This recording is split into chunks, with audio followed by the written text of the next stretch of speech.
Eu queria fazer uma pergunta para o senhor. O painel que a gente está vendo aí não é um painel só da guerra da Ucrânia, né? A gente vê aí a guerra em Israel, que está praticamente com 4 cenários. Você tem o Hezbollah, você tem o problema do Iraque, que está acontecendo, está ligado com Israel, não tenho dúvida disso. Você tem o problema do Mar Vermelho, né, e o problema em Gaza. E, em paralelo, a gente está vendo tensões na África, Taiwan, que eu não preciso nem dizer, está quente, né?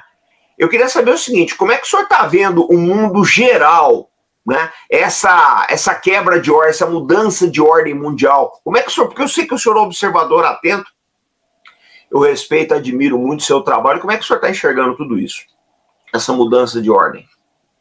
Olha, esse é um processo, hoje muito se fala do mundo multipolar, né?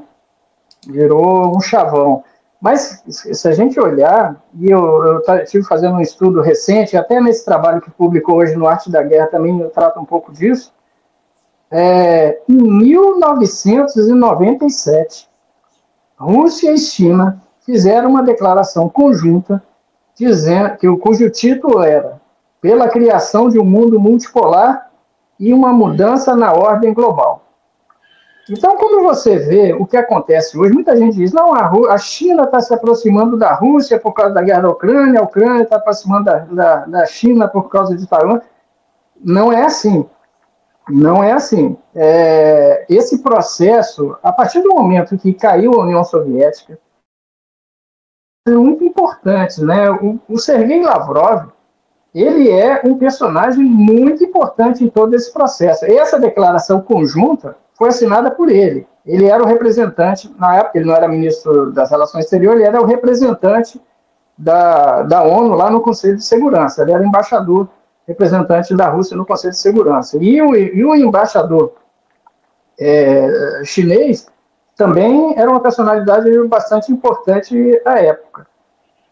Então, esse processo ele vem sendo conduzido. Por exemplo, a criação dos BRICS. Não sei se vocês sabem, eu pelo fato de estar na Rússia e conhecer algumas pessoas do meio diplomático, eu descobri algumas coisas. Esse processo, nessa mesma época que o Sergei Lavrov era o representante especial, era o representante russo no Conselho de Segurança, o Celso Amorim brasileiro também era. E eles eram amigos. E essa ideia de transformar aquela história do BRICS, que era o cara lá, um economista americano que veio com essa ideia, transformar isso numa realidade, surgiu de uma conversa dos dois.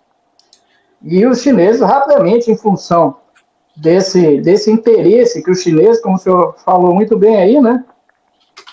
A China, o negócio da acupuntura, né, que tem 4.000 anos aí, né? Então, a China, na época dos romanos, aí já estava pensando em algumas coisas. O planejamento dos chineses é muito de longo prazo. Eles não estão preocupados com o imediatismo. Então, os chineses, logo, quando houve a queda da União Soviética, eles identificaram que a Rússia era o potencial aliado dele nesse processo de mudança da ordem global bipolar que existia até a queda da União Soviética num novo modelo. O modelo unipolar não é sustentável. O modelo unipolar não é sustentável. E a gente viu isso. Os diversos embates que os Estados Unidos teve que travar como polícia do mundo. Isso não é sustentável. Não tem como. A própria, acho que, falando em relações internacionais ou em geopolítica, né, o sistema internacional, a característica do sistema internacional é que ele é caótico. E o que significa o caótico desse sistema internacional? É que não tem um poder superior. Os Estados são a autoridade máxima. Então, quando você fala no mundo multipolar, já é difícil você encaixar isso dentro de uma lógica de um sistema internacional que é anárquico, por natureza. E Rússia, e particularmente China à época, e aí o Celso Amorim estava lá, por isso o Brasil está no BRICS hoje, eles identificaram que esse mundo multipolar precisava ser construído. Eu estou falando de 97. Nessa época, Francis Fukuyama estava escrevendo um livro sobre o fim da história. E Rússia e China estavam começando a planejar um mundo multipolar que nós estamos começando a ver frutificar nos dias de hoje. Tá certo?